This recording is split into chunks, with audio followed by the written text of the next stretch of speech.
Kua tahuri ngā mātua ki te tautoko i te karanga a ngā kaiako kapahaka o ngā kura iratahi o te motu, kia whakakorengi atu ngā ture hou mo te whakataetai a motu hei te marama oho ngongoi. Hioi e tū māro hitarari ana te kōmiti whakahaere i te whakataetai a motu, ki tā rātou whakatau kia kaua e whakawā i te poi, mēnā ka poi ngā kura tamatāne anake, o tira kia rereke hoki te haka a ngā kura tamawāhine anake. Kei a Roihana Nuri ngā whakamahuki o te wā, Roihana.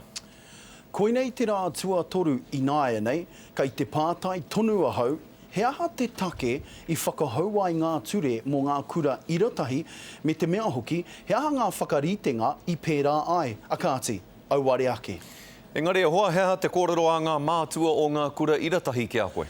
Kei te puku te rai o te tini o ngā mātua, ko tētahi o aua matua, he kai tōranga pū ōmua, anei tāna. You just can't have rules that are conjured up by a committee of fools. Hei tā, Willie te aho kei te pahu noiho ngā mātua pērā ia John Tamihere. Tika rānei tērā kōrero a te aho.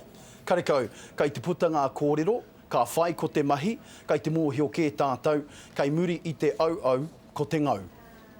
Some significant legal remedies here, lack of notice, lack of consultation, discrimination, prejudice. Nō reira e aha ana te kōmiti. I whakawhiwhia te komiti i tētahi reta i te heamana o te puari o Hatopaora, ia Peter Douglas, kia wawe te whakautu i a rātou pātai.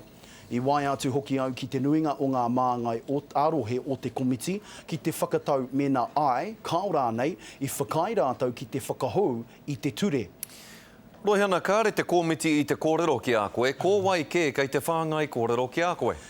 I nā kua nei kōrero atu ki te māngai o te uniana o ngā pauako, ara te wehengarua ki te Mākau Balkit, i nā hei tāna me tere puta te komiti i ngā kōrero e pāna ki te take i whakahaua i rātou i ngā ture.